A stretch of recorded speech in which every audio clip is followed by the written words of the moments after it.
দুই বাপ বেটা জঙ্গলের পথ দিয়ে ভিতরে জঙ্গলের মধ্যে দিয়ে হাঁটতেছে। হাঁটতে হাঁটতে গভীর জঙ্গলে যাইয়া রাত বেশি হয়ে গেছে, এখন ক্লান্ত হয়ে গেছে, আর হাঁটতে পারছে না। দুই বাপ বেটা তাঁবুটা নাইয়া জঙ্গলের ভিতরে বিছনা বানায় শুয়ে পড়ছে। কিছুক্ষণের মধ্যে জঙ্গলের থেকে বিষাক্ত সাপ একটা আইসা বাপরে দংশন করছে। বাপ বিষাক্ত সাপের বিষ সহ্য করতে না পারিয়া একেবারে অচেতন হয়ে গেছে। ছেলে মনে করছে আব্বা মারা গেছে। ছেলে মানুষ, ডাক্তার কবিরাজ কোথায় পাবে, নিজেই বা কিছুই জানে না, চিকিৎসার কোনো ব্যবস্থা নাই। বাপ সবুজ হয়ে গেছে, একটা চাদর দিয়ে ঢাইকে মরা মনে করে মৃত্যুবরণ করছে মনে করে শোয়াই থুইয়া ও এবার কিছুক্ষণ কান্নাকাটি করে নিজে একটু আরাম করার চেষ্টা করতেছে। তো জঙ্গলের ভিতরে থেকে অসংখ্য মশা আইসা ওরে বিরক্ত করতেছে। পরিবার আল্লাহ পাক রব্বুল আলামিনের কুদরতের উপরে অভিযোগ। আল্লাহ আগে একদিন নাসির হুজুর বলে গেল, সারা পৃথিবীতে সবকিছু মানুষের খেদমতের জন্য বানাইছো, তো সাপও আমার বাপরে খেদমত করলো, মশা আমার খেদমত করতেছে, এ দুটো বানাইছো কে? শুনেছি সাপের বিষ দিয়ে ঔষধ বানায়, ধরে নিলাম সাপটাও খেদমত করে, মশা কোন কাজে লাগে? সাপে কামড়াইলো বাপরে, আর মশায় বিরক্ত করে আমারে। অভিযোগ করতে করতে করতে করতে আল্লাহ পাক রব্বুল আলামিনের স্বভাব আবার এই মৌখিক অভিযোগের জবাব মৌখিক দেয় না, বাস্তব দিয়ে দেয়। এক পর্যায়ে ঘুমাই গেছে। সকালবেলা ঘুমের থেকে পোলাটা উঠছে, উঠিয়া গায়ের চাদর সরায় যখন বসে পড়ছে, ওর যে বাপকে রাতের বেলা মারা গেছে মনে করে শোয়াই রেখেছিল, সে বাপও গায়ের থেকে চাদরটা উঠাইয়া বসে পড়ছে। বলবেন সুবহানাল্লাহ? বাপও চাদর সরাইয়া বসে পড়ছে, সুস্থ, বেঁচে গেছে। ও এখন বলতেছে, আল্লাহ এই রাতের বেলা আমার মরা বাপ, আমি ঘুম, কে এসে আমার আব্বারে চিকিৎসা করে গেল? আল্লাহ পাক তারে আকলে সালিম দেশে কয়, তোমার বাপের কবিরাজ পাশতে, ডাক্তাররা পাশতে আসে দেখো। ওর বাপ যখন ওই অবস্থায় রয়েছে, মশায় তো ওরেও কামড়াইছে, ওর বাপরেও কামড়াইছে। হাজার হাজার মশায় কামড়াইয়া ওর বাপের ভিতরে থেকে রক্ত নিয়ে গেছে, রক্তের সাথে বিষও চলে গেছে। মশাগুলো বিষ খেয়ে খেয়ে মরে পড়ে রয়েছে, ওর আব্বা বিষ মুক্ত হইয়া সুস্থ হয়ে বসে পড়ছে। আমরা যারা আগে আসছি, আগের থেকে শুরু থেকে শেষ পর্যন্ত সব কথাগুলো শুনে আখেরি দোয়া মুনাজাত করে এরপরে এখান থেকে যাব। কাজেই আমরাই বেশি ভাগ্যবান, এজন্য শুকর আদায় করি আলহামদুলিল্লাহ। আল্লাহ পাক রব্বুল আলামিন আমাদেরকে সৃষ্টি করেছেন। সৃষ্টির পিছনে পিছনে অনেক উদ্দেশ্য আছে। এক একটা মানুষকে সৃষ্টি করতে, বানাইতে কত টাকা খরচ। আল্লাহ পাকের টাকা লাগে নাই, কিন্তু আমরা দুনিয়ায় আসার পরে মেডিকেল সায়েন্সের কাছে যখন আমরা যাই, তখন আমরা বুঝতে পারি যে আমাদের এই মানব দেহের প্রত্যেকটা অঙ্গ প্রত্যঙ্গের কত দাম। একজন মানুষের দুটো চক্ষু নষ্ট হয়ে গেলে হুবহু দুইটা চক্ষু তো সেট করা যায় না, পাথর দিয়ে সেট করে দেয়, তাতে কাজ হয় না। চোখের মূল পাওয়ার শেষ হয়ে গেলে লেন্স লাগার যা করুক, এক সময় একেবারেই শেষ হয়ে যায়, আর অরিজিনাল চোখ দিতে পারে না। তারপরও 20, 25, 30 লাখ টাকা নিয়ে নেয়। দুইটা বাল্ব নষ্ট হয়ে গেলে তা তো সেট করতে, কৃত্রিম বাল্ব দিতে 14, 15, 20 লক্ষ টাকা নেয়। দুইটা কিডনি নষ্ট হয়ে গেলে 30, 40 লক্ষ টাকা নেয়। তাহলে ছোট্ট ছোট্ট পার্টসের কত দাম। দুইটা 4টে রিং যদি বসায় হার্টে, হার্ট ব্লক হয়ে গেলে 4টে রিং যদি বসায়, তার দাম 4-5 লাখ টাকা। কত টাকা! মানুষের, একজন মানুষের, সুস্থ মানুষের মাথার মধ্যে যে মগজ আছে, এই মগজটার দাম বিজ্ঞানীরা ধার্য করেছে 40,000 কোটি টাকা। তাহলে একটু একটু করে গুছান, একজন মানুষের বডির দাম কত? জন্মসূত্রে একটা হাত না হইলে কোন ডাক্তার হুবহু একটা হাত তৈরি করে দিতে পারবে না। মানুষের হার্ট আর লাংসের দাম কত? হার্ট আর লাংসের মাধ্যমে মানুষ শ্বাস প্রশ্বাস আদান প্রদান করে। একবার যদি হার্টে লাংসে ডিউটি ফেল করে, শ্বাস বেরোয় যায় আর নিতে না পারি, নেয়ার পরে ছাড়তে না পারি, ওরা যদি ত্রুটি করে বসে, যান্ত্রিক ত্রুটি হয়েই যায়, তাহলে মানুষ ডেথ হবে, মারা যাবে। একবার মানুষ মারা গেলে সারা পৃথিবীর সমস্ত ডাক্তার বাইকে খাওয়াই দিও, একটা মরা মানুষ তাজা করা যাবে?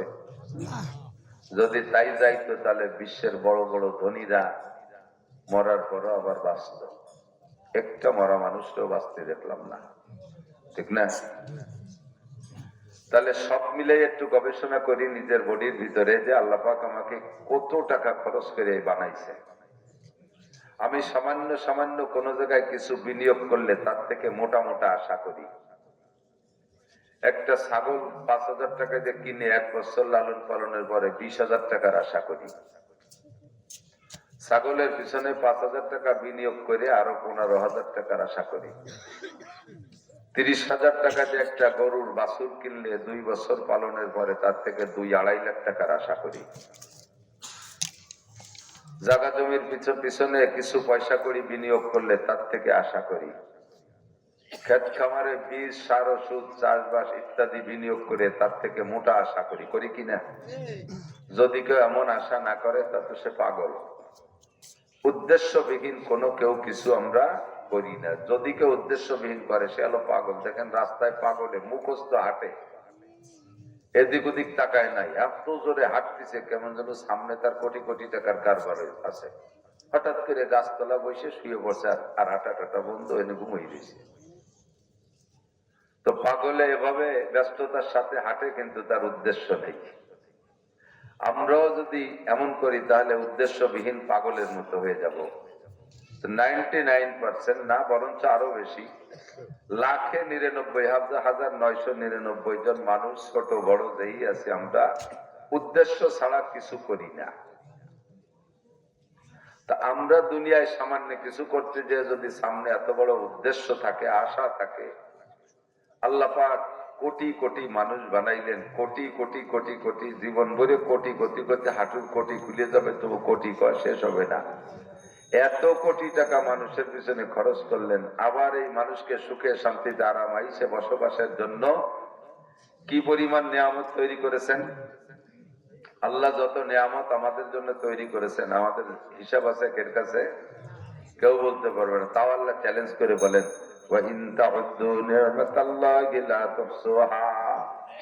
সারা দুনিয়ার সব মানুষ তোমরা যদি ঐক্যবদ্ধ ভাবে আমার নিয়ামত রাজি গণনা করার চেষ্টা করো, তোমাদের হায়াত শেষ হয়ে যাবে, তবুও তোমরা আমার নিয়ামত গুনে শেষ করতে পারবা না।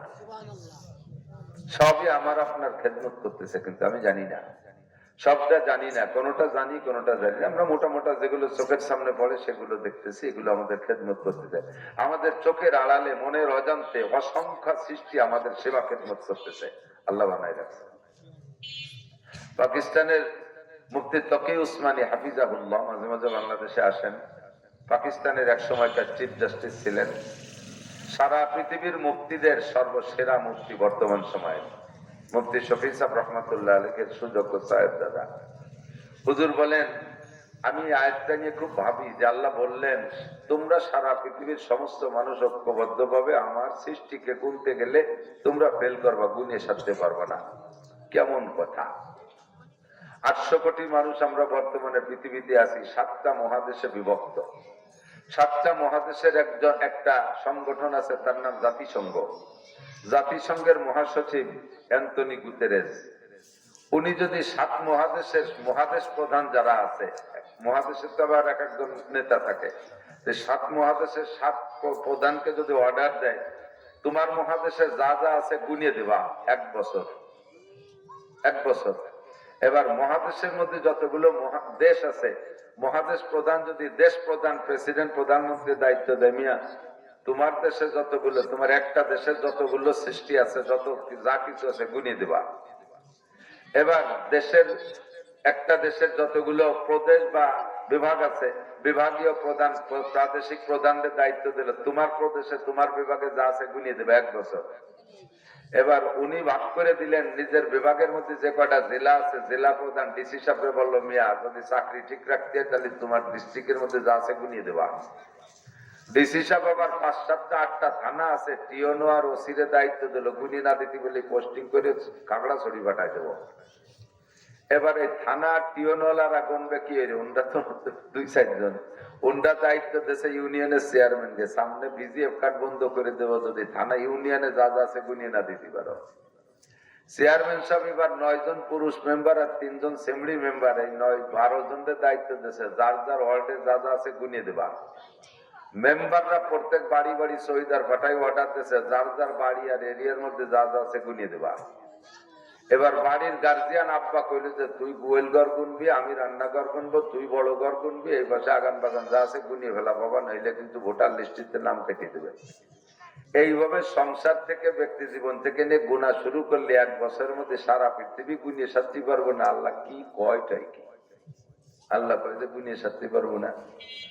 তো উনি এই চ্যালেঞ্জ গ্রহণ করা ভাব উনি নিজে বলতেছেন, ইসলাহি কুতুবাতের মধ্যে লিখছে ওনার বক্তব্য। তো বলতেছেন এই চ্যালেঞ্জ আমি গ্রহণ করব মনে নিয়ত করছি। এর ভিতরে বিজ্ঞানীদের সাথে সমুদ্র তলদেশে সাবমেরিন সফরের 2-3 বার সফরের সুযোগ আসলো। সমুদ্রের তলদেশে যাই আমি ওই জায়গা থেকে চ্যালেঞ্জ ফেরত দিয়ে আসছি। এতো আমি ব্যক্তি থেকে নিয়ে মহাসচিব পর্যন্ত ভাগ করে দিলাম গুনার জন্য। এরা গুনলে গুনবে উপরের গুলো, পানির তলের গুলো গুনিয়ে দেবে কিনা। আর মাটির উপরে যত সৃষ্টি আছে তার চাইতে পানির নিচে অনেক অনেক গুণ বেশি রয়ে গেছে। কাজেই আল্লাহ পাক যাহা বলেছে তাহাই সত্য, মানুষের দ্বারা গণনা করা সম্ভব ঠিক কিনা। আমি আপনি জানি আর না জানি সব সৃষ্টি আমার আপনার খেদমত করতেছে, কে কোন ভাবে করতেছে আল্লাহ ভালো জানে। মাঝে মাঝে বলি 2 বাপ বেটা জঙ্গলের পথ দিয়ে ভিতরে জঙ্গলের মধ্যে দিয়ে হাঁটতেছে, হাঁটতে হাঁটতে গভীর জঙ্গলে যাইয়া রাত বেশি হয়ে গেছে, এখন ক্লান্ত হয়ে গেছে আর হাঁটতে পারছে না। 2 বাপ বেটা তাবু টানাইয়া জঙ্গলের ভিতরে বিছনা বানায় শুয়ে পড়ছে। কিছুক্ষণের মধ্যে জঙ্গলের থেকে বিষাক্ত সাপ একটা আইসা বাপরে দংশন করছে। বাপ বিষাক্ত সাপের বিষ সহ্য করতে না পারিয়া একেবারে অচেতন হয়ে গেছে। ছেলে মনে করছে আব্বা মারা গেছে। ছেলে মানুষ, ডাক্তার কবিরাজ কোথায় পাবে, নিজেই বা কিছুই জানে না, চিকিৎসার কোনো ব্যবস্থা নাই। বাপ সবুজ হয়ে গেছে, একটা চাদর দিয়ে ঢাইকে মরা মনে করে মৃত্যুবরণ করছে মনে করে শোয়াই ধুইয়া ও এবার কিছুক্ষণ কান্নাকাটি করে নিজে একটু আরাম করার চেষ্টা করতেছে। তো জঙ্গলের ভিতরে থেকে অসংখ্য মশা আইসা ওরে বিরক্ত করতেছে। পরিবার আল্লাহ পাক রব্বুল আলামিনের কুদরতের উপরে অভিযোগ। আল্লাহ আগে একদিন নাসির হুজুর বলে গেল সারা পৃথিবীতে সবকিছু মানুষের খেদমতের জন্য বানাইছো, তো সাপও আমার বাপরে খেদমত করলো, মশা আমার খেদমত করতেছে, এ দুটো বানাইছো কে? শুনেছি সাপের বিষ দিয়ে ঔষধ বানায়, ধরে নিলাম সাপটাও খেদমত করবে, মশা কোন কাজে লাগে? সাপে কামড়াইলো বাপরে আর মশায় বিরক্ত করে আমারে। অভিযোগ করতে করতে করতে করতে আল্লাহ পাক রব্বুল আলামিনের স্বভাব আবার এই মৌখিক অভিযোগের জবাব মৌখিক দেয় না, বাস্তব দিয়ে দেয়। এক পর্যায়ে ঘুমাই গেছে, সকালবেলা ঘুমের থেকে পোলাটা উঠছে, উঠিয়া গায়ের চাদর সরায় যখন বসে পড়ছে, ওর যে বাপকে রাতের বেলা মারা গেছে মনে করে শোয়াই রেখেছিল, সে বাপও গায়ের থেকে চাদরটা উঠাইয়া বসে পড়ছে। বলবেন সুবহানাল্লাহ। বাপও চাদর সরাইয়া বসে পড়ছে, সুস্থ, বেঁচে গেছে।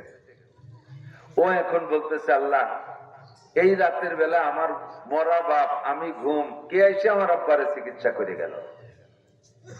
আল্লাহ পাক তারে আকলে সালিম দেশে কয় তোমার বাপের কবিরাজ পাশতে, ডাক্তাররা পাশতে আসে দেখো। ওর বাপ যখন ওই অবস্থায় রয়েছে, মশায় তো ওরেও কামড়াইছে, ওর বাপরেও কামড়াইছে। হাজার হাজার মশায় কামড়াইয়া ওর বাপের ভিতরে থেকে রক্ত নিয়ে গেছে, রক্তের সাথে বিষও চলে গেছে। মশাগুলো বিষ খেয়ে খেয়ে মরে পড়ে রয়েছে, ওর আব্বা বিষ মুক্ত হইয়া সুস্থ হয়ে বসে পড়ছে। কাদের কুদরত দারি হর জখাহি আগুনি, কাদের কুদরত দারি হর জখাহি আগুনি, মুর্দারা তু জানে বখশি জিন্দারা বেজাকুনি। মরারে বাঁচাইতে পারো, বাঁচারে মারতে পারো, কুদরত কার? একটু বলবেন কার? আল্লাহ। মিস্টার নমরুদের সাথে ইব্রাহিম আলাইহিস সালামের ঝগড়া। নমরুদকে চেনেন তো? দেখা হয়েছে নি কোনোদিন?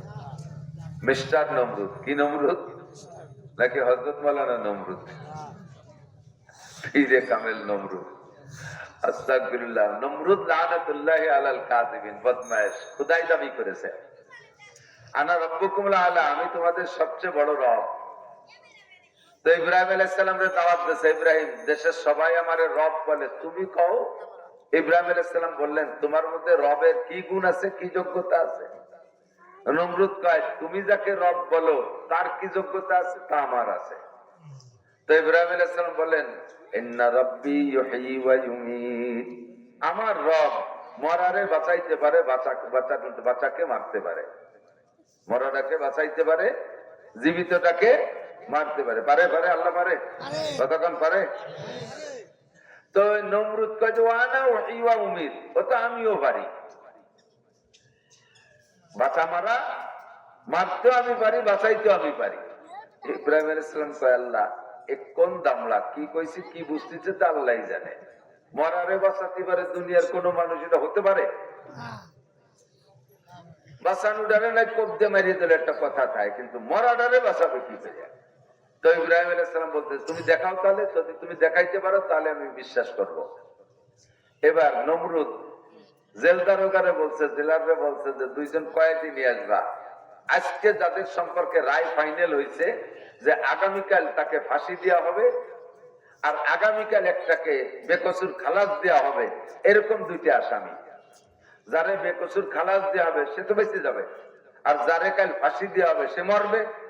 তাহলে এরকম মরা একটার বাঁচা একটা, দুইটারে নিয়ে আসো। জেলার এই দুই আসামি আইনে কয়, স্যার এটারে কালকে বেকসুর খালাস, আর এটারে মারিয়ে দিতে হবে ফাঁসি। নমরুদ কয়, যারে ফাঁসি দিতে হবে ওরে কয় ওটা বেকসুর খালাস।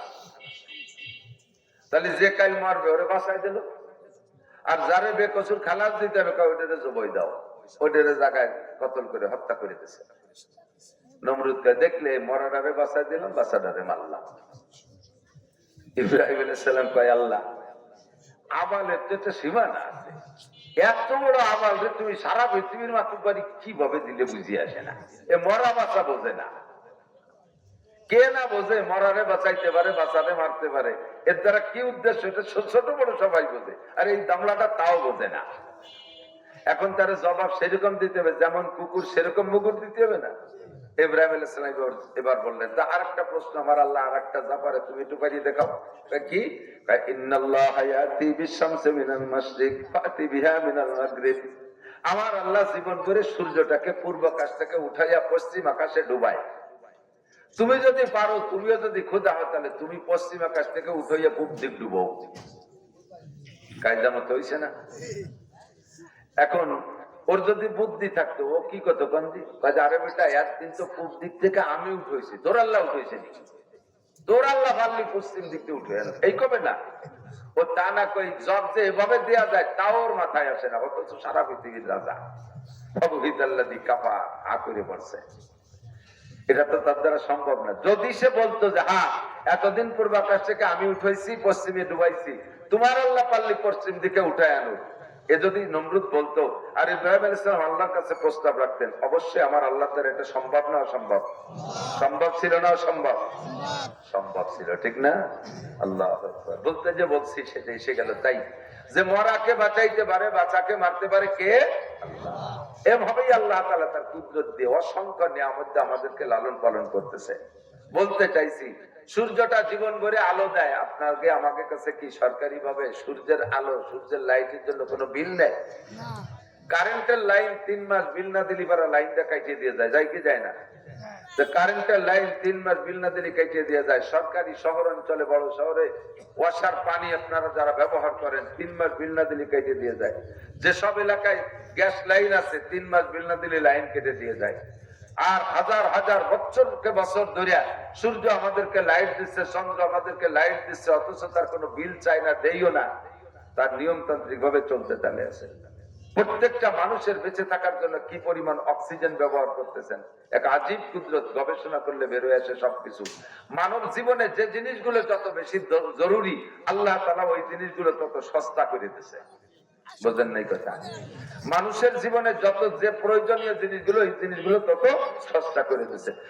স্বর্ণ বেশি প্রয়োজন না লোহা বেশি প্রয়োজন? স্বর্ণ। আপনারা পুরুষকে, আমাদের পুরুষদের তো স্বর্ণ ব্যবহার করা হারাম। অঙ্গ বানানো যায় স্বর্ণ দিয়ে, দাঁত বাঁধানো যায় স্বর্ণ দিয়ে, নাক কেটে গেছে নাকখানি বানানো যায়, কান ছিঁড়ে গেছে কান বানানো যাবে স্বর্ণ দিয়ে। কিন্তু স্বর্ণ যে অলংকার হিসেবে এক জাররা পরিমাণও পুরুষে ব্যবহার করা হারাম। অনেকে আছে ভাব দেখাইয়া শোনাচ্ছেন গলায় দেয়, আছে না, একবারে দড়ির মতো কাশির মতো গোসলের মতো এক গাছ গলায় দেয়। এক গাছ স্বর্ণের চেন গলায় দেওয়া পুরুষের জন্য 3-4 শুয়োরের বাচ্চারা দড়ি দিয়ে বাঁধে গলায় বান্ধার মতো হবে। শুয়োরের বাচ্চা যে মালা বানায় গলায় দেয় কেউ? শুকুরের বাচ্চা চেনেন না? বড় শুয়োর নাই বানতে পারলে না, কুটি কুটি শুয়োর কুটি খানিক যে মালা বানিয়ে গলায় নেয়া। তো শুকুরের বাচ্চা যে মালা বানাইয়া গলায় নেয়া যেমন হারাম, স্বর্ণের চেন পুরুষের জন্য ওরকম হারাম। তাহলে আমাদের পুরুষের জন্য স্বর্ণ একেবারেই বাজে, দরকারই নেই। নারীদের জন্য জায়েজ, নারীদের জন্য জায়েজ, পরিমাণের কোনো সীমা নাই। একেবারে স্বর্ণের জামা স্বর্ণ দিয়ে পুরো পোশাক বানায় ব্যবহার করতে পারবে, স্বামীকে খুশি করার জন্য জায়েজ আছে। আল্লাহ ওয়ালা ইউবদিনা যিনাতাহুন্না ইল্লা লিবুলাতিহিন, নারীদের যত সাজগোজ আছে সব কার জন্য? স্বামীর জন্য। তুমি সারা গা অলংকৃত হবা স্বামীকে খুশি করার জন্য, বাইরে দিতে পারবে না পরে, বাহরহাল ব্যবহার করা যায় আছে। তবে যদি কোনো মহিলা সারা জীবনে এক জাররা পরিমাণ চুলচেরা পরিমাণ স্বর্ণ অলংকার ব্যবহার না করে, তাতে কি মহিলার কোনো সগীরে কবিরে গুনাহ হবে? কি মনে হয় হবে? মহিলার কি বাচ্চা কাচ্চা ধারণ ক্ষমতা কমে যাবে যে স্বর্ণ অলংকার ব্যবহার করতেছে না, সোনা দানা নাই, ওনার ছেলে মেয়ে আসছে না, এরকম নাকি? বরঞ্চ গরিব গরিব মহিলারা যাকে সোনা দানা মোটেই নেই, তাকে প্রোটেকশন ভালো, বছরে একটা, 2 বছরে একটা, 3 বছরের মাথায় জোড়া জোড়া আগুন যাচ্ছে খালি। আর যাকে স্বর্ণ দানা যে গোলাঘর ভরা, তাকে সারা জীবন ভরে একটা অথবা 1.5টা অথবা 2টিয়া, অথচ কোটি কোটি টাকার মালিক। স্বর্ণের জামা বানাইতে পারে, এত টাকার মালিক, তবু ছেলে মেয়ে একটা 1.5টা তো বোঝেন না। 1.5টা মানে জন্মের সময় একটা ঠ্যাং একখান হয়নি, হাত একখান হয়নি, চোখ একটা হয়নি, এক পা তৈরি হয়নি, অর্ধেক, আর একটা বুড়ো বুড়ি হয়েছে। তাহলে মহিলারা স্বর্ণ ব্যবহার না করলে তাতে তাদের সগীরা কবিরা কোনো গুনাহ হবে না, শারীরিক কোনো দুর্বলতা আসবে না, তাদের কোনো অসুবিধা হবে না, কোনো রোগ ব্যাধি হবে না, ছেলে মেয়ে জন্ম দিতেও কোনো অসুবিধা নাই। তাহলে এক কথায় বোঝা যায় যে স্বর্ণ না হলে মোটেই চলে। অথচ লোহা না হইলে কিছুই চলে না। দাও কাশি খুনসা কুড়াল দালান কোটা যে জায়গা যাবো সেই জায়গা লোহা, ঠিক না? তো লোহার দাম বেশি না স্বর্ণের দাম বেশি? স্বর্ণের দাম বেশি, লোহার দাম কম। স্বর্ণ 2,26,000 টাকা বর্তমানে, আর লোহার কেজি 90 টাকা।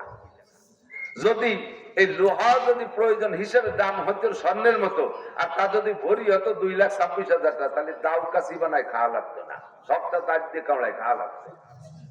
আল্লাহ সহজ করে দিয়েছে, কন্যা আলহামদুলিল্লাহ। প্রয়োজন বেশি দাম কম, প্রয়োজন বেশি দাম কম। এবার লোহার প্রয়োজন বেশি না মাটির প্রয়োজন বেশি?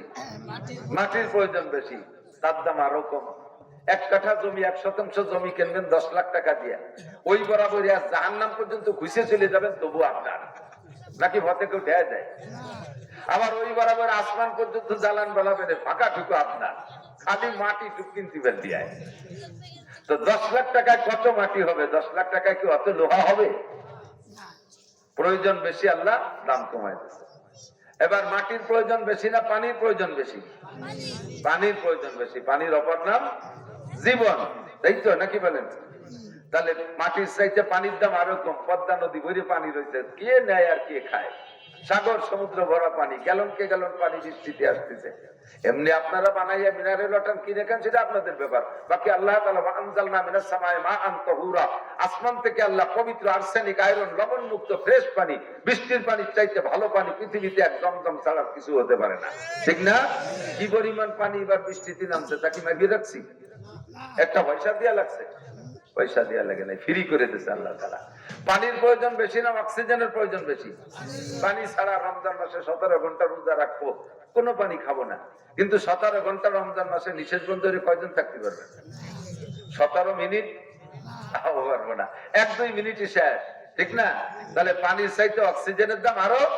পানির দাম যদি জীবন হয়, অক্সিজেনের নাম দাম নাম একদিন একজন কয় পানির নাম যদি জীবন হয়, তাহলে অক্সিজেনের নাম মরণ। আসলেই মরণ, তা না হলে তো মরে যায়। পানির নাম জীবন, অক্সিজেনের নাম মরণ। 1 মিনিট ব্রেক হয়ে গেলে শেষ, একেবারে বিনি পয়সায়, বিনি পয়সায়। ওয়াকাতরে কোন ভাবে আসতেছে, পানি তো একটু আজকে ধরে খাওয়া লাগে, আর অক্সিজেনকে আল্লাহ তাআলা কত ইজি করে দিয়েছে। বলবেন আলহামদুলিল্লাহ, বলেন আলহামদুলিল্লাহ। কৃত্রিম অক্সিজেন, আইসিইউতে যে অক্সিজেন কিনে ব্যবহার করেন রোগীদের জন্য, কত দাম আমি জানি না। এক রোগী বললো যে আমার 18 ঘন্টা অপারেশনে থাকা লাগছিল, 36,000 টাকা বিল হয়েছে, খালি অক্সিজেন বিল 2,000 টাকা করে পার ঘন্টা নেছে। তাহলে ডেলি যদি 24 ঘন্টায় 2,000 টাকা করে অক্সিজেন বিল আমাদেরকে আল্লাহরে দেয়া লাগতো, ঘন্টায় 2,000 টাকা করে, তাহলে 24 ঘন্টায় 48,000 টাকা অক্সিজেন বিল দিয়ে বেঁচে টাকা লাগতো। কয় মিয়া বাঁচতে পারতেন? কোটি কোটি টাকার মালিকরা ছেলে মেয়ে নিয়ে হয়তো মাস তিনিক বাঁচত, আর আমাদের তো গরিব মানুষ হওয়ার আগে মার পেটে ভয়তে মরি যেতাম। বাপ বেছে কিসেন চালায় ভ্যান রিক্সা, ও 2 বছরটায় তো বিলও দিতে পারবে না, খালি খালি হয়ে লাভ নাই। আল্লাহ কবে চিন্তা করো, তুমি যাও দুনিয়ায়, ও আমি ফ্রি করে দিছি। কোন সুবহানাল্লাহ। कीमते हर चीज रादानी के चीज, कीमते खुद रादानी आमा की। দুনিয়ার সবকিছুর দাম বুঝলেন, নিজের বডিটা কত দাম এটা বুঝলেন না। একজন মানুষের মাথার মগজের দাম 40,000 কোটি টাকা, অথচ ওই লোকটা বাড়ির পাশে আধা হাত জায়গা নিয়ে গ্যাঞ্জাম কইরা পিঠে পিঠে লাগাই দিয়েছে। ওই আধা হাত জায়গার জন্য মাথার উপরে মারছে কুড়াল দিয়ে বাড়ি, মাথাটা বেলের মতো চুরো চুরো হয়ে গেছে, জায়গাও গেছে, 40,000 কোটি টাকা মাথার মধ্যে ছিল, সব শেষ। আধা হাত জায়গা নিয়ে গ্যাঞ্জাম না করলে কি হয়েছে, আমার মাথার মধ্যে 40,000 কোটি টাকা, কতক্ষণ জীবনটা শেষ, হায়াত শেষ। আল্লাহু আকবার। তুমি তোমার দাম বুঝো না। আল্লাহ পাক বলেন, বান্দা তুমি সামান্য কিছু বিনিয়োগ করে মোটা মোটা আশা করে বসে থাকো, আমি তোমার জন্য চন্দ্র বানাইলাম, সূর্য বানাইলাম, আসমান বানাইলাম, জমিন বানাইলাম, পাহাড় বানাইলাম, পর্বত বানাইলাম, পানি ফিরি করে দিলাম, অক্সিজেন বিল নিলাম না। হাজার হাজার নিয়ামত তুমি 24 ঘন্টা ব্যবহার করো, সবই তোমার জন্য আমি বিনিয়োগ করেছি। ও বান্দা, তোমার পিছনে আমার কোনো আশা থাকতে পারে কিনা? পারে? জি আল্লাহ পারে। তাড়াতাড়ি কর, তোমার কি আশা? আল্লাহ কয়, মা উরিদু মিনহুম মির রিজকিন ওয়া মা উরিদু আন ইউতঈমুন। আমি তোমাদের থেকে রিজিকের আশায় বানাই নাই, তুমি কামাই করে আমাকে ট্যাক্স দিবা, টাকা দিবা, সেই টাকা আমি চলবো। আমার ছেলেও নাই, মেয়েও নাই। কুল হুয়াল্লাহু আহাদ আল্লাহুস সামাদ লাম ইয়ালিদ ওয়া লাম ইউলাদ ওয়া লাম ইয়াকুল লাহু কুফুয়ান আহাদ। আমি আল্লাহর ছেলেও নাই, মেয়েও নাই, আমার মাও নাই, বাবাও নাই, আমার আয় রোজগারের কেউ নাই। তোমাদেরকে বানাই দিছি, তোমরা ইনকাম করে দিবা, সেই টাকায় যে আমি খাবো, চলবো, ফেরবো, চানাচুর বাদাম কিনে খাবো, আমি চা পান যা দরকার তাই খাবো, এজন্য তোমাদেরকে বানাই নাই। আমার বউ বাচ্চা নাই, রান্নাঘর নাই, আমারে পাকায় দেওয়ার কেউ নাই। তোমরা 3 বেলা রান্না করে পাবলিকের বড় বড় থাল ভরে, প্লেট ভরে মসজিদের দৌড়ে রেখে আসবা, আমি 3 বেলা খাইয়ে আসবো, এজন্য তোমাদেরকে বানাই নাই। মা উরিদু মিনহুম মির রিজক ওয়া মা উরিদু আন ইউতঈমুন। রিজিকের ধান্দায় তোমারে বানাই নাই, খাবারের ধান্দায় তোমারে বানাই নাই। কোন ধান্দায় বানাইছো আল্লাহ কও? আল্লাহ কয়, ওয়া মা খালাকতুল জিন্না ওয়াল ইনসা ইল্লা লিয়াবুদুন। জিন আর ইনসান দুইটা জাতি বানাইছি একমাত্র আমার ইবাদতেরই জন্য। খেয়াল করতেছেন? বেশিক্ষণ বলা যাবে না। আমি আইছি সন্ধ্যের সময়, তাই সে পরে দেই যে নায়কে টাইম দিয়া 7টার পরে, কিন্তু মাঠটা সন্ধ্যার পরের থেকে গজল টজল গাইছে, তা আপনারা আসেন নাই। গোছানো থাকলে আর একটু আগের থেকে কথা বলা যাবে। অল্পক্ষণের ভিতরে শুধু লাইন ধরাই দেবো, হেডলাইন, শিরোনাম, আন্ডারলাইন আপনি খুঁজে পাবেন, এমন ভাবে ধরাই দেওয়ার চেষ্টা করবো যাতে আন্ডারলাইন আপনি খুঁজে পাবেন। আমি শুধু শিরোনামটা করে দিয়ে দেবো, সিস্টেমটা। তো আল্লাহ পাক রব্বুল আলামিন আমাকে আপনাকে সৃষ্টি করেছেন কি জন্য একটু বলবেন? ইবাদতের জন্য। কি জন্য? ইবাদত। যারা দাঁড়িয়ে দাঁড়িয়ে শুনতেছেন, মাঠ তো খালি রয়েছে, লোকাল বাসে উঠেই কয় সিট দাও, সিট দাও, অথচ একটা সিটও খালি নেই। আর এই জায়গায় কত সিট খালি, সিট না নিয়ে সানা বন্ধে দাঁড়ায় বসেন। বসে বয়ান শুনলে ফায়দা বেশি হবে, বসে বয়ান শুনলে ফায়দা বেশি। এই মাঠের একটা বরকত আছে। এই মাঠের মধ্যে যারা আছে এদেরকে একটা সমাধি হবে, একটা গণনা হবে। এই গণনাটাই, ফেসটাই, ফিগারটাই, যে ইউটিউবে যেমন আমাদের কালেকশন করতেছে, ওরকম ফেরেশতাদের একটা ইউটিউব আছে, ওরা ওই কালেকশনটা নিয়ে আল্লাহর পাকের কাছে দেখাবে। তো এই মাঠের গন্ডির বাইরে যারা থাকবে তারা তো ওই ক্যামেরা থেকে বাইরে পড়ে যাবে। একটু ভিতরে ঢোকেন, ক্যামেরার মধ্যে বসে পড়েন। তো জানতে চাইলাম, আল্লাহ ঠিক আছে, তুমি বানাইছো কি জন্য? ইবাদতের জন্য। একটু বলি কি জন্য? ইবাদতের জন্য। ইবাদতের জন্য, ঠিক তো? ইবাদতের জন্য বানাইছো তো। ইবাদত করবো যে, এর বেনিফিট কি, প্রতিদান কি, পুরস্কার কি, প্রতিদান কি? কি ইবাদত করলে কি দিবা কও? পছন্দ যদি হয় তুমি যা দিবা তাহলে করবো, নাহলে আর পারবো না। আর তার আগে প্রশ্ন, তোমার ইবাদত করবো কেন? এদিক 1 নম্বরে ইবাদত করবো কেন, 2 নম্বরে ইবাদতের প্রতিদান কি, 3 নম্বরে ইবাদত কতদিন, 4 নম্বরে ইবাদত কি। কতক্ষণ? 1 নম্বর হলো ইবাদতের উপরে আমাদের প্রশ্ন, ইবাদত তোমার করবো কেন? আল্লাহ পাক সূরা ইয়াসিনের মধ্যে বলে দিয়েছেন, তুমি বলো আমালিয়ালা আবুদুল্লাযী ফাতারানি ওয়া ইলাইহি তুরজাউন। তোমার ইবাদত কেন করব না, তোমার ইবাদত কেন করব না? আমালিয়া, আমার কি হইছে? লা আবুদুল্লাযী ফাতারানি, তার ইবাদত করব না যিনি আমাকে বানাইলেন। আমাকে তিনি না বানাইলে তো হইতেই পারতাম না। আমারে বানাইছেন বিধায় বিয়ে শাদী করছি, স্বামী স্ত্রীর আনন্দ নিচ্ছি, বাচ্চা জন্ম দিছি, বাচ্চার আনন্দ নিচ্ছি। বানাইছেন বিধায় দালান কোঠা বানাই, তা নিয়ে আনন্দ করি। বানাইছো বিধায় ইন্ডাস্ট্রিজ কলকারখানা কোটি কোটি টাকার মালিক হইলাম, তা নিয়ে আনন্দ করি। তুমি দুনিয়ায় বানাইছো বিধায় এত স্বাদ শান্তি উপভোগ করি, এত কিছু তুমি আমাকে দিয়েছো। আমালিয়া, তাহলে আমার কি হলো? লা আবুদুল্লাযী ফাতারানি ওয়া ইলাইহি তুরজাউন, ওই আল্লাহর ইবাদত করব না যিনি আমারে বানাইলেন। আবার বানাইছেন বানানো পর্যন্ত যদি শেষ হইতো, অথবা বানানোর পরে মরা পর্যন্ত যদি শেষ হইতো, তাহলে আমি তার ইবাদত করতাম না। মুশকিল হলো, আল্লাহ বলেন মিনহা খালাকনাকুম, তোমারে বানাইছি আমি মাটি দিয়ে, অফিহা নুঈদুকুম, আবার এই মাটির মধ্যে আমি এনেই ছাড়বো। আবার মাটির মধ্যে আনা পর্যন্ত শেষ না, আমি লা নুখরিজুকুম তারাতান উখরা, আরেকটা বার তোমাকে আমি বের করে ছাড়বো। আর বের করার পরে তোমাকে আমি উন্মুক্ত ছেড়ে দেব না। লা তাজুলু কদমা ইবনে আদম ইয়াউমাল কিয়ামাতি হাত্তা ইউসআলা আন আরবা, আমার সামনে দাঁড়াইয়া দ্বিতীয়বার যখন উঠবা আমি তোমাকে উঠাবো। আমার সামনে দাঁড়াইয়া 4টি প্রশ্নের জবাব না দিয়া এক কদম তোমার সামনে বাড়তে দেব না।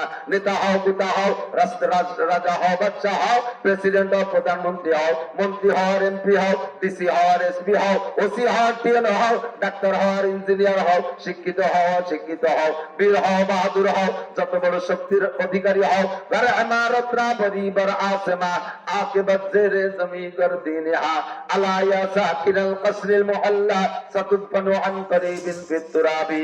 100 তলা দালান বানায় যদি তার উপরে বসবাস করো, আমি টান দিয়ে সময় মতো মাটির মধ্যে নিয়ে আসবো, ওই জায়গা তুমি থাকতে পারবা না। যত বড় বিল্ডিং এর উপরে থাকো, টান দিয়ে আমি নিয়ে আসবো। যত বড় পাহাড়ের মাথায় লুকাও পালাও, আমি ওখান থেকে টান দিয়ে তোমাকে মাটির মধ্যে নিয়ে আসবো। মিনহা খালাকনাকুম, যেমন তুমি জানতে না আমি তোমারে মাটির থেকে বানাইছি, কিভাবে বানাইছি প্রসেসিংটা তুমিও জানো না, অথচ মাটি থেকেই তোমারে বানাইছি। আবার ফিহা নুঈদুকুম, এর মধ্যে এনে ছাড়বো। আমি লা নুখরিজুকুম, হাসরের মাঠে তোমাকে বের করে ছাড়বো। বের করার জন্য তোমারে আমি তেল মারবো না। হাসরের মাঠে আল্লাহ তাআলা সবাইকে বের করবে, বিশ্বাস হয়? এই বের করার জন্য আল্লাহ কি ভাষা ব্যবহার করলেন? ওই দিন আল্লাহ চেয়ারে বসে রয়েছে, কেউ আসে না, মাটির থেকেও বেরোয় না। এখন আল্লাহকে নরমে ডাক দেবে, এই কেডা কোন জায়গা আসিস, কে কোন জায়গা মরছিস, আমি তো তালাশ করে পাচ্ছি না।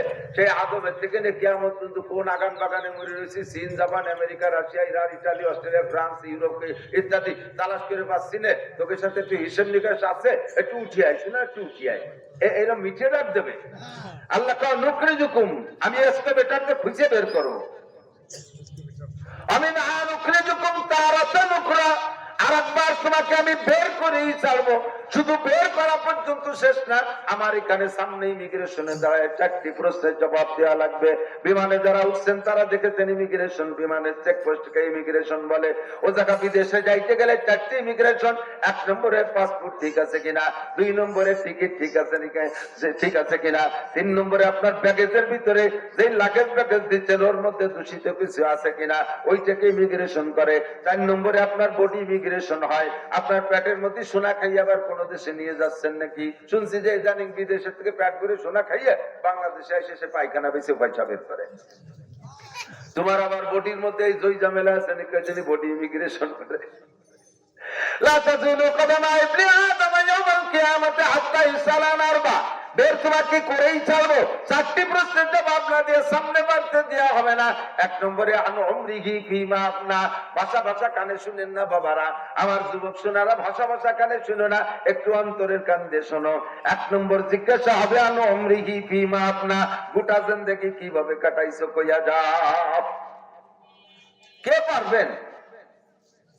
সিদ্দিকা আয়েশা বলেন, ইয়া রাসূলুল্লাহ নুহাসাবু, আমাদের কি হিসাব দিতে হবে?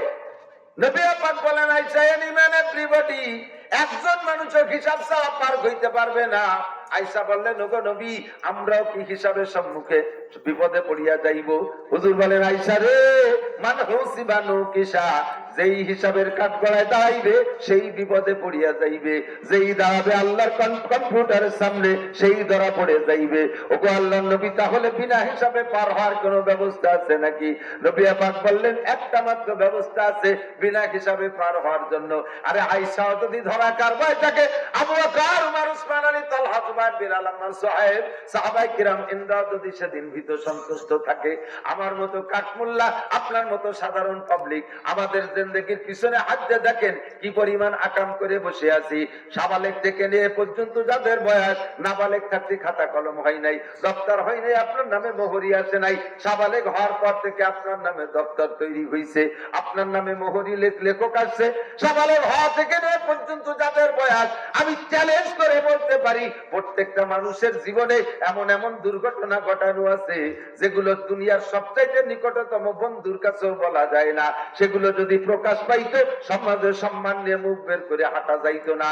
আল্লাহ পাক রব্বুল আলামিনের নাম সত্তার, সত্তার মানে গোপনকারী। মেহেরবান আল্লাহ সত্তার নামের বদৌলতে আমাদেরকে সেই দোষগুলো লুকায় রেখেছে, তাই সমাজে মুখ দেখাইয়া ঘুরি।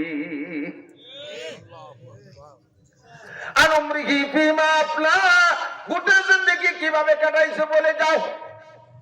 আজকে রবিবার, গত রবিবার সকালে কে কি খাইছেন? সত্য কথা যদি বলেন তাহলে দ্রুত জবাব দিতে পারবেন না। গত রবিবার সকালে কি খাইছেন কার কি মনে আছে? গত রবিবার দুপুর বেলা কি কি তরকারি খাইছেন কয়জনের মনে আছে? আর আমার তো আজকে সকালে তাই মনে নাই, ঠিক না? 70-80 বছর কোথায় কি করছেন? পাই টু পাই হিসাব দেওয়া লাগবে। আয়েশা কয়, ওগো নবী, বিনা হিসাবে পার হওয়ার কোন ব্যবস্থা আছে? নবী পাক বলেন, একটা মাত্র উপায় আছে বিনা হিসাবে পার হওয়ার। বলবো? নেবেন তো? বিনা হিসাবে পার হওয়ার একমাত্র উপায়, বিকল্প কিছু নাই। হুজুর বলেন, আসসালাওয়াত মান হাফাজা আলাস সালাওয়াত। আমার দিক, যুবক আমার দিক তাকাও। মানে হাফাজা আলাস সালাওয়াত, যে ব্যক্তি 5 ওয়াক্ত নামাজ নিয়মতান্ত্রিক পড়ে, নবী পাক বলেন, মান হাফাজা আলাস সালাওয়াত আকরামাহুল্লাহু বিখামসি খিসাল। যে ব্যক্তি 5 ওয়াক্ত নামাজ নিয়মতান্ত্রিক পড়ে, আল্লাহ তাআলা তাকে 5টি পুরস্কার দান করে। 1 নম্বর পুরস্কার, ইরফানহু যিকুল আইশ, নামাজি ব্যক্তিকে আল্লাহ দুনিয়ায় রিজিকের অভাব দেয় না। 2 নম্বরে আযাবুল কবর। একটু খেয়াল, কবর আযাব সত্য না মিথ্যা? একটু বলবেন, সত্য না মিথ্যা?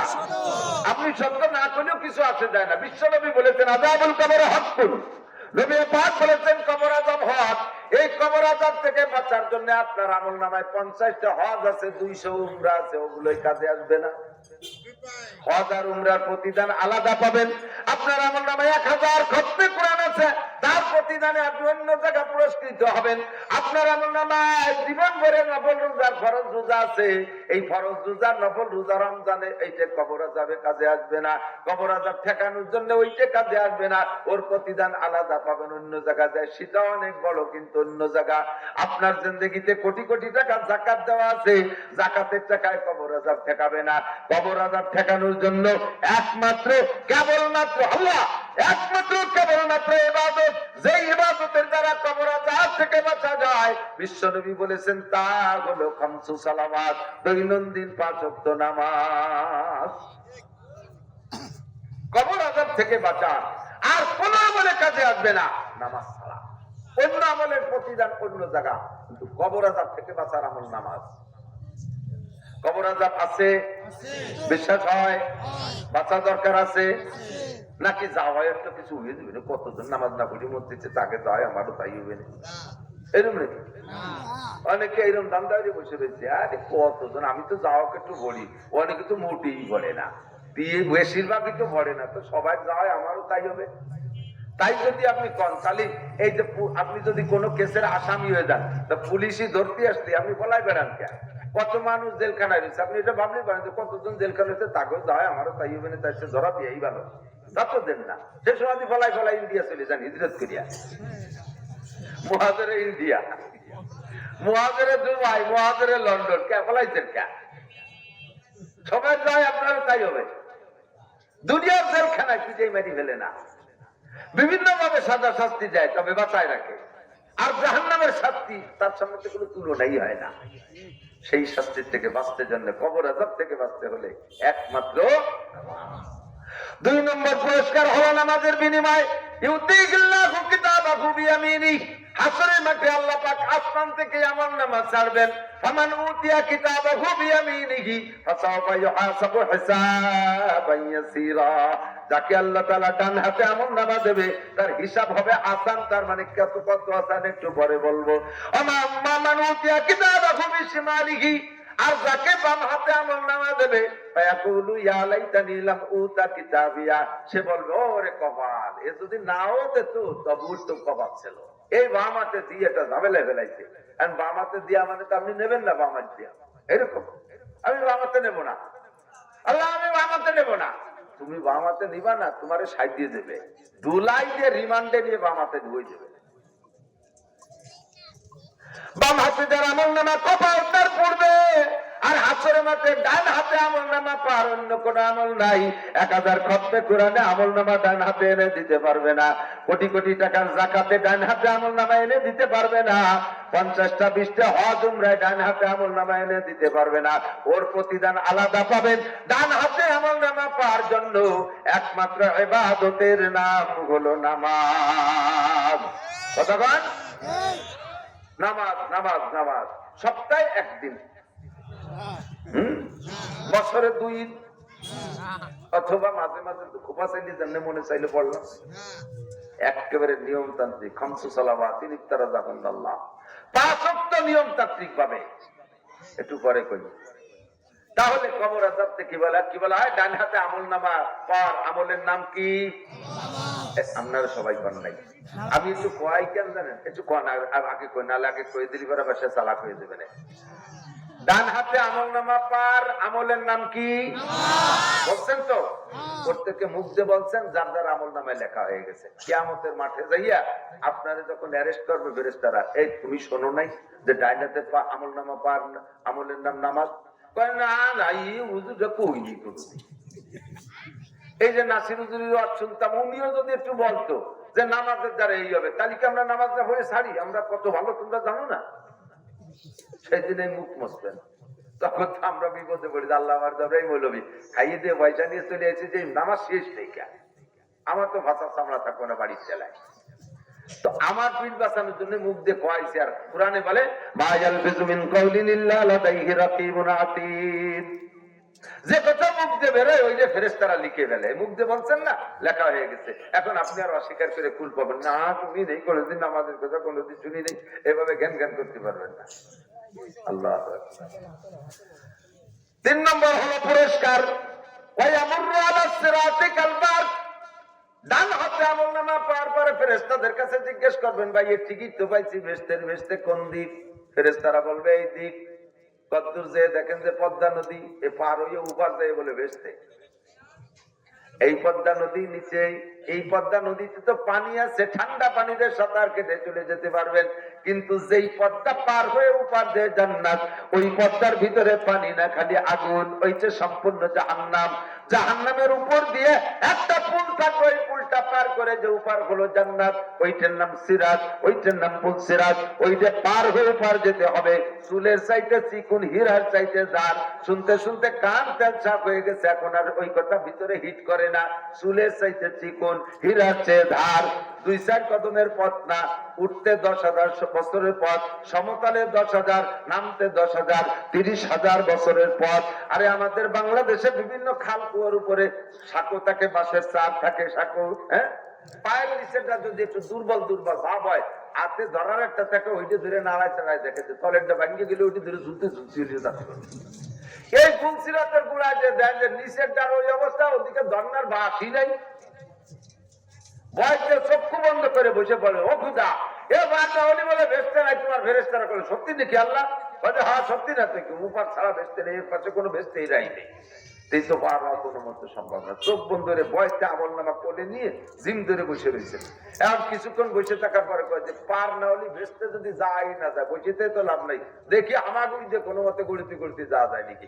চোখ খোলার সাথে সাথে দেখবেন আপনি ফুলসিরাতের ওই পাশে কোন ফাঁকে চলে গেছেন নিজেও তো জানেন না। এই ফুলসিরাত বিনা বিদ্যুৎ গতিতে এমন বেলা সিরাতে কারবার, ফুলসিরাতকে বিদ্যুৎ গতিতে পার হয়ে উপর যাওয়ার জন্য 100 হাত আছে, ওটাই সাহায্য করবে না। কোটি কোটি টাকার যাকাত দেওয়া আছে, ওতেও জাকাত কাজে আসবে না। হাজার খতম খতমে কোরআন আছে, ওটাই এখানে কাজে লাগবে না, ওর কাজ আলাদা। এই ফুলসিরাতকে বিদ্যুৎ গতিতে পার হওয়ার জন্য আপনাকে একমাত্র ইবাদতের নাম নামাজ।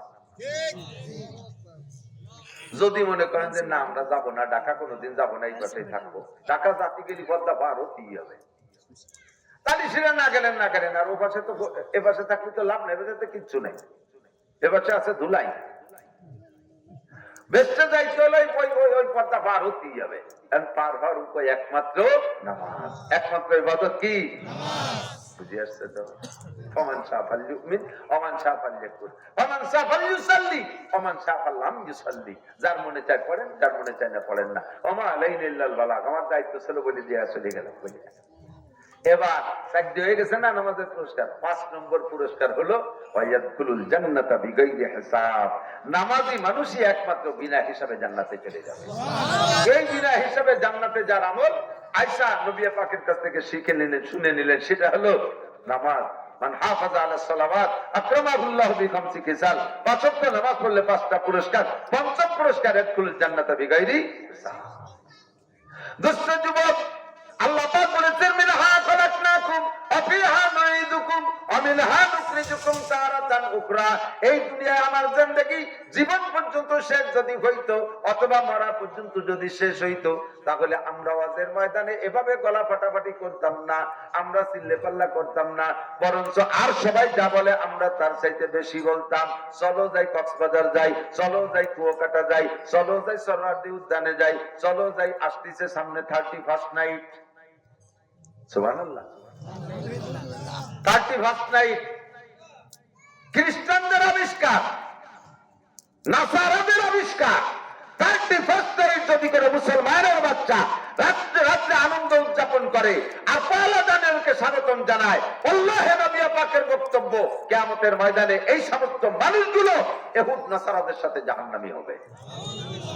মুসলমান 31st নাইটকে স্বাগতম জানাইতে পারে না, এই রাত্রে জাস্টে জুলুস করতে পারে না, এই রাত্রে রোড রাইটিং 2026 লিখতে পারে না। 31st নাইটে আনন্দ করলে সারা বছর আনন্দে কাটবে, একটা দলিল কোরআন হাদিসের কোথাও নাই। এটা খ্রিস্টানদের আবিষ্কার, লম্বা ইতিহাস বলার সময় নাই, এতটুকু জানেন খ্রিস্টানদের আবিষ্কার। পহেলা বৈশাখে পান্তা ইলিশ, কোরআন শরীফে আছে পান্তা ভাত, ইলিশ মাছের নাম আছে কোরআন শরীফে। মঙ্গল শোভাযাত্রা পহেলা বৈশাখ, কোন কিতাবে লেখে বলে মনে হয়? আপনারা তো জানেন না, আমরা তো পড়ি কোরআন কিতাব, কোন জায়গা পালাম না। অথচ মুসলমান পহেলা বৈশাখ পান্তা ইলিশ, মঙ্গল শোভাযাত্রা। দিনে শুরু করছো, বছরে শুরু করলে পান্তা ভাত দিয়ে এটা ভালো কিছু খেয়ে রওনা দাও। ছোটবেলায় বাড়িতে বেরোনোর সময় মা কইতো যে খালি মুই যাস না, দিন যাবে না কাটি না কাটি, কথা যে মা তাহলে চারটে পান্তা ভাত খাতি দেন, ভান্তা খেয়ে যাস না, দিন যাবে না ভান্তা কাটি। দিনের শুরুতে ভান্তা খেয়ে বেরোলি, যে বাড়ি যায় সেই বাড়ি ভান্তা ভাত, যে বাড়ি যায় সেই বাড়ি ভান্তা ভাত। তাহলে বছরে শুরু করছো ভান্তা দিয়ে, সারা বছর হাসিনে খালেদা ডাক্তার ইউনূস তোমাকে গরম ভাত খাবে কোন জায়গায়? তোমরা নিজেরই চক্ষু লক্ষ্য নিয়ে দিনের শুরুই করছো ভান্তা ভাত দিয়ে। বছরে শুরু করতে হবে ভালো ভালো খাই, আছে হাদিস আছে। মুসলমানের বছর জানুয়ারি ফেব্রুয়ারি না, মুসলমানের বছর বৈশাখ জ্যৈষ্ঠ না, মুসলমানের বছর মুহররম সফর। কথা কোন? মুসলমানের বছর কি? মুহররম সফর। হুজুর বলেন মান ওয়াসাদা ইয়াদিহি ফিন নাফকাতি ইয়াউমা আশুরা ওয়া সাল্লাল্লাহু আলাইহি সাইরা সানাতিহি ওয়াসাল্লাহু আলাইহি সাইরা সানাতিহি খুতবাতুল হাকামের মধ্যে দেখেন পরিষ্কার সহিহ হাদিস। হুজুর বলেন যে ব্যক্তি আরবি নববর্ষের প্রথম মাস মুহররম মাস, তবে 1 তারিখ না 10 তারিখ, এই 10 তারিখে ইম্পর্টেন্ট তারিখ। 10 তারিখের জন্য আল্লাহ পাক রব্বুল আলামিন 117টা ঘটনা তৈরি করে রাখছেন। কিছু পিছনে ঘটে গেছে, কিছু সামনে বাকি আছে। মুহররমের 10 তারিখ বড় দামি তারিখ আল্লাহর কাছে। এই মুহররমের 10 তারিখের দিনের বেলায় রোজা রাখা, আগের রাত্রে অথবা পরের রাত্রে ফ্যামিলির সদস্যদেরকে নিয়ে যদি উত্তম খানা খাও, সাধ্য অনুযায়ী ভালো খানার ব্যবস্থা করে খাও, ওয়াসাল্লাহু আলাইহি সাইরা সানাতিহি, আগামী 1 বছর আল্লাহ পাক রুজির বরকত বাড়াইয়া দেয়। মুহররম কবে আছে তার খবর নেই। 31st নাইটের জন্য নুসরা রেডি হয়ে গেছে। হাং বং মোটরসাইকেল নিয়ে কার পিছনে কারে বসাবে, তাই না? মোটরসাইকেলের পিছনে পাওয়ার ব্যাংক, জানেন পাওয়ার ব্যাংক? আধা লেংটি সেমরিয়ার পিছনে বসালি ড্রাইভারের পাওয়ার বাড়ে, এই জন্য পিছনেরটা পাওয়ার ব্যাংক।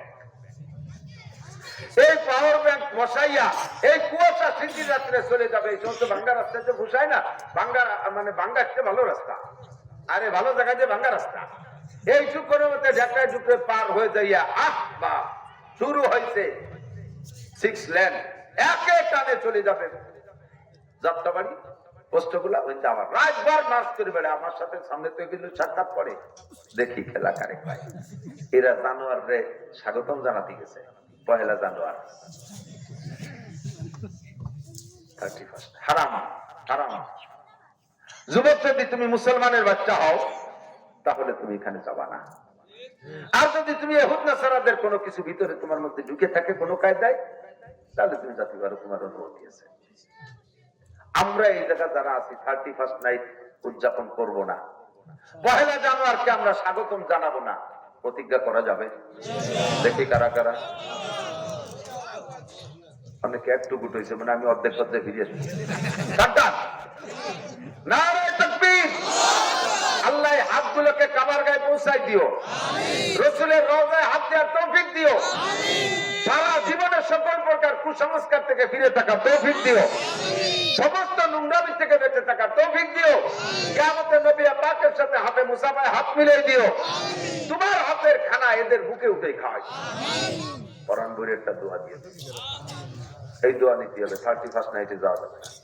আমি সেবার আসছিলাম, আমার মনে পড়ে 31st নাইটে এই জায়গা কোন জায়গা, আরে বাবা এই খোদা বক্স রোড, এই যে মোড়ে মোড়ে মোড়ে লাইটিং লাইটিং লালে লাল হয়ে গেছে। এরা কি খ্রিস্টানরা করছে না মুসলমানরাও ছিল? মুসলমানরাও, বরঞ্চ মুসলমানরাই করছে, খ্রিস্টানরা এর মধ্যে আসে নাই।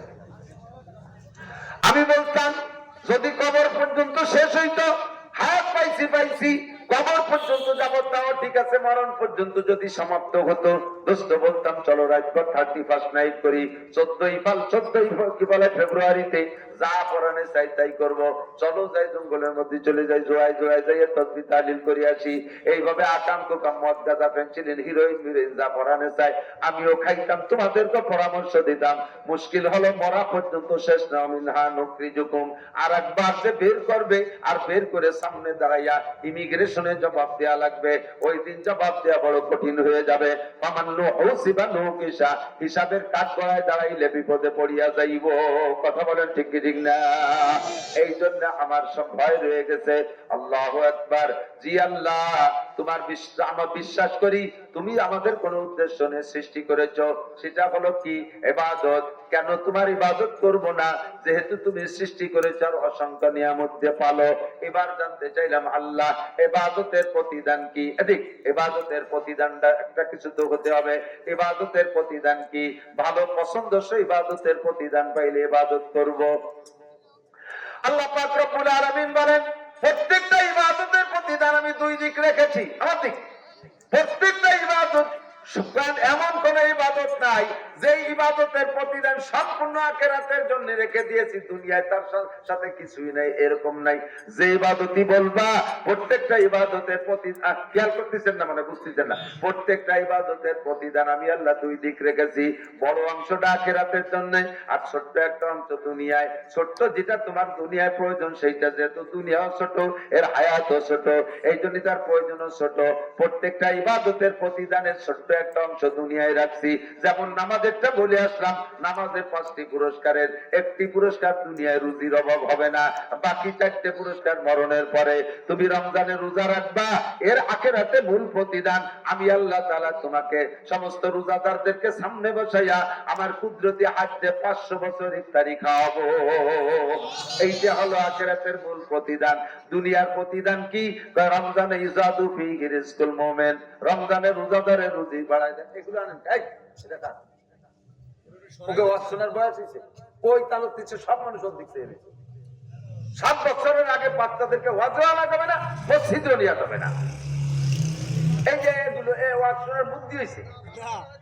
মসজিদে 10টা দিকে চানাচুর মানাচুর খেয়ে বাড়ি যাবে। আগে একদিন এক মসজিদে নামাজ পড়তে গেছি, দাদা নাতি একটা নিয়ে গেছে। দাদা যখন রুকুতে গেছে, ও মগেতে চকলেট খুলে দাদা খা। এই শুনে মাসে সব কথা দিচ্ছে আইসি।